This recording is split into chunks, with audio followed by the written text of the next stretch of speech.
Good evening বন্ধুরা, সবাই কেমন আছো? আশা করছি সবাই ভালো আছো। আজকে একটা নতুন ব্লগ নিয়ে চলে এসেছি। এটা যদিও কালকে রেকর্ড করা হয়েছে, রেকর্ড করা হয়েছে। এটি কালকে সন্ধে দিয়েছি, ঠাকুর ঘরে সন্ধে ফন্ধে দিয়ে এবার যাব কালকে রাতে বিরিয়ানি বানাতে। বাবা, আজকে বলছি, যেহেতু আজকে আমি ব্লগটা এডিট করছি, সেই জন্য আজকে কথাটা বেরিয়ে এসেছি, তার জন্য ক্ষমা করো। দেখো, দুধের সাথে কেশর, মিঠা আতর আর কেওড়ার জল সব ভিজিয়ে রেখেছিলাম আধ ঘন্টার মতো। দুধটা একটু গরম ছিল, এবার এটা রেখে দেবো ঢাকা দিয়ে। ফ্রিজ থেকে বার করেছিলাম, সকালে ম্যারিনেট করে রেখেছি। মটন ম্যারিনেট করে রেখেছি, কারণ বানাবো মটন বিরিয়ানি। তার জন্য পেঁয়াজ কুচি, তোমার সব যা যা মটনে লাগে, মিট মশলা, আদা রসুন বাটা, হলুদ, নুন, তেল সব দিয়ে রেখেছি। এরপরে আমি টমেটো কুচি আর ক্যাপসিকাম কেটে রেখেছি, কুচি করে রেখেছি। যদি না দাও তো অসুবিধা নেই। এবার বেরেস্তার জন্য পেঁয়াজ, আলু টুকরো করে রেখেছি। হ্যাঁ দেখো, বিরিয়ানির চাল তোমার ভিজিয়ে রেখেছিলাম বিকাল 4টে থেকে। কুকারটাতে প্রথমে 3টে ডিম সেদ্ধ করতে দেবো।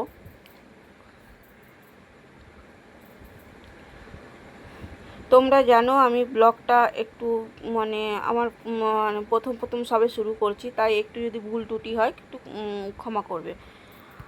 আর চ্যানেলটা যদি ভালো লাগে তো একটু পাশে থেকেও সবাই সাবস্ক্রাইব করে দিও কিন্তু। আর তোমাদের বন্ধুবান্ধব সবাইকে একটু করে দিও, একটু পাশে থাকার জন্য সবাইকে একটু অনুরোধ করছি। হ্যাঁ দেখো, ডিমটা দিলাম বিরিয়ানির জন্য। 3টে বসিয়ে দিলাম, আর কেন আমরা 3জন যেহেতু। এটা সিটি হোক, 4টে সিটি পড়লে নামিয়ে দেবো।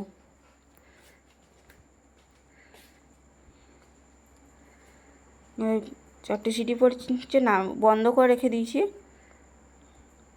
ডিমটা এখনও বন্ধ করিনি, সিটি পড়ুক। আর ওখানে গরম জল, বিরিয়ানির জন্য জল ফুটতে দিয়েছি।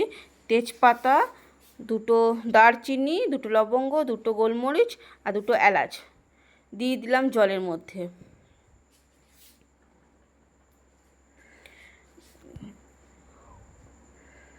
দেখতেই পাচ্ছ, দিলাম। একটু সাদা তেল দিয়ে দেবো ওর মধ্যে।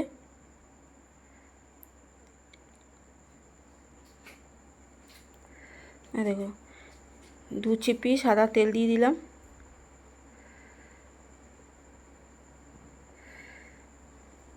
সাদা তেল দিলে কি হয় কি, চালগুলো ভেঙে যাবে না। যেহেতু চালগুলো আমি অনেকক্ষণ জন্য দিয়েছিলাম, তোমার চালটা ভিজাতে দিয়েছিলাম, অনেকটা জল সোপ করেছে, নরমও হয়েছে, তোমার ফুলেছে চালটা। সঙ্গে সঙ্গে কাঁচা দিলে কি ভেঙে যাবে। ওই জন্য একটু লেবুর রস দিয়ে দিয়েছিলাম, আর নুন দিয়ে দিয়েছিলাম 1 চামচ, দিয়ে ঢাকা দিয়ে দিয়েছিলাম, হতে দিয়েছিলাম, জলটা ফুটতে দিয়েছিলাম। এখনও চালটা আমি দিইনি কিন্তু, এইগুলো সব দিয়ে আমি জলটা গরম হতে দিয়েছিলাম, জলটা ফুটবে, কারণ কাঁচা জলে আমি চালটা ফেললাম না। ডিমটা হয়ে গেছে, ডিমটা ঠান্ডা হতে দিয়েছি, খোসাগুলো ছাড়াবো। এরপরে আবার কুকারটা ভালো করে ধুয়ে গ্যাস চাপালাম আলু দেওয়ার জন্য। প্রতিজনের একটা করে আলু নিয়েছি। এবারে দেখো, চালটাকে আমি ভালো করে, চালটা ধোয়াই ছিল, আর একটু ভালো করে ধুয়ে এবার চালগুলোকে সব দিয়ে দিয়েছিলাম গরম জলে, ওখানে দিয়ে দিয়েছি, যেহেতু জলটা ফুটে গেছে। এবার দেওয়ার পর আরেকটু তেল দিয়ে দিলাম, দিয়ে পরে একটু ঢাকা দিয়ে দিলাম। এবার চালটা হোক, আমি 70% মতো করেছি, যেহেতু আমার চালটা বেশিক্ষণ সময় লাগেনি। আর তোমার চালটা ভিজানো ছিল, সেই জন্য বেশি সময় লাগেনি। খুব বেশি সেদ্ধ করলে তো আবার হবে না, একটু কাঁচা কাঁচা রেখে সেদ্ধ করতে হবে। এবার ঝুড়ি দিয়ে ঝেড়ে দিলাম, করলাম, তোমার কড়াই বসালাম, তেল দিলাম, পেঁয়াজটাকে ভালো করে ধুয়ে একদম চিপে জল নিগড়ে ভাজতে দিলাম। ওটা বেরেস্তা করবো, যেহেতু পেঁয়াজটা একটু ভাজার টাইম নেয়।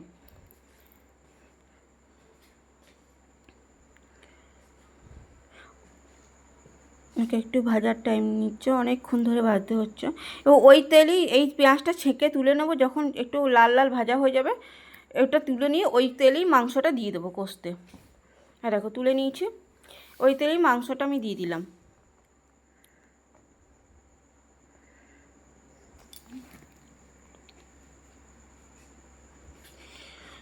ওই মশলাটা রেখে দিলাম, এবার কষতে কষতে অল্প অল্প করে দেবো। মাংসটা কষা হয়ে যাক। মটন যেহেতু মাংসটা আগে সিটি আমি দিই না, কেন মাংসটা একটু কষতে হয় মশলা দিয়ে, ম্যারিনেট করে রেখেছিলাম। এবার ওটা ভালো করে কষে তারপরে গিয়ে আমি সিটি দিই। একদম ভালো করে কষা হয়ে গেছে, তারপর আমি সিটি দেবো। সিটিতে বেশি জল দেবো না, অল্প করেই জল দেবো। 7টার মতো সিটি দিয়েছিলাম, 7টার মতো সিটি দিয়ে আমি করেছিলাম, কারণ বেশি জল দিইনি। আর ওই চালের জলটা যে বিরিয়ানি করেছিলাম ওই জলটার একটুখানি জলটা দিয়ে ওই জলটা দিয়েছিল, কারণ আমি বাড়তি কোথা থেকে জল এমনি নর্মাল জল দিইনি, আমি ওই চালের জলটাই শুধু দিয়েছিলাম অল্প করে। হয়ে গেছে ওটা সিটি, 7টা সিটিতে নামিয়ে দিয়েছিলাম, খানিকটা বন্ধ করে রেখেছিলাম। মাংসগুলো খুব সুন্দর নরম হয়েছিল। এই যে বাড়তি জলটা দেখছেন আপনারা, এই জলটা আমি করব, একটু মারবো, কেন অতটা তো বিরিয়ানিতে লাগবে না।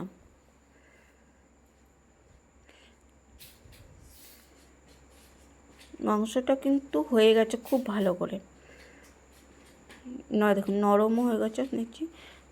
ও খাসির মাংস মানে অতটা শক্ত আমরা যেহেতু খাই না, আপনারা যদি দেখে শুনে সেদ্ধ করবেন। ঢাকা দিয়ে রাখলাম, ওটা জলটা একটু মরুক। জলটা মরে গেছে। এই তেলটা যেটা দেখছেন অল্প করে, এই তেলটা একটু জায়গায় বাটিতে ঢেলে রাখবো অল্প করে, কারণ হচ্ছে এটার মশলা মানে গ্রেভিটা করব, ওপর থেকে দেবো যখন বিরিয়ানি করব। দেখো আমি ঢেলে রেখেছিলাম, যেহেতু ওটা ফটো তোলা ভিডিও করা হয়নি।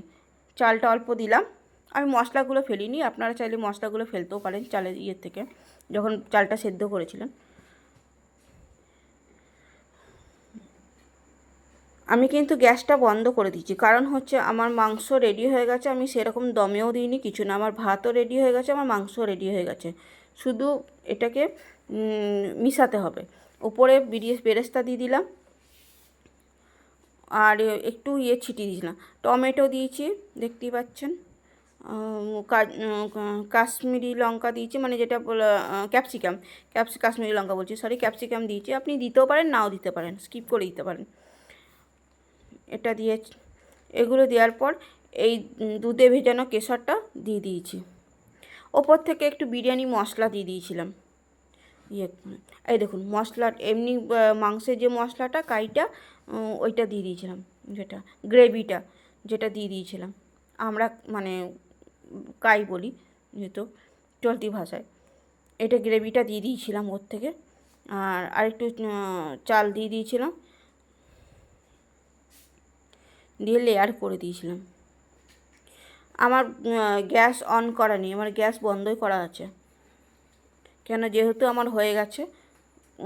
বেশ দমে যদি আমি দিতে থাকি এক্সট্রা, তাহলে আমার মাংসটা পুড়ে যাবে। দেখুন বাটিতে একটু ছিল, কেশরের দুধটা ছিল, ওটাই আর একটু ভালো করে ঢেলে দিলাম, মানে ছিল না বেশি, যদি অল্প করে ছিল, একটু মাখা মাখা করে দিলাম। এবারে লাস্টে বেরেস্তাটা দিলাম। আমি করি, মনে হয় আমার করা হয়নি। আমি বিরিয়ানি মশলা যেটা ওপর থেকে বিরিয়ানি মশলাটা আমি দিয়ে দিয়েছিলাম। এবার এটা আমি দমে রাখলাম, এমনি দমে রাখলাম, কেন আমার গ্যাস অফ আছে, আমি কোনো আটা ফাটা কিছু দিইনি, আমি এমনি দমে রেখে দিয়েছি। খানিকক্ষণ খাওয়ার সময় এবার সার্ভ করব। এই দেখুন বাড়ছি, ঝুরঝুরে হয়েছে কিন্তু না।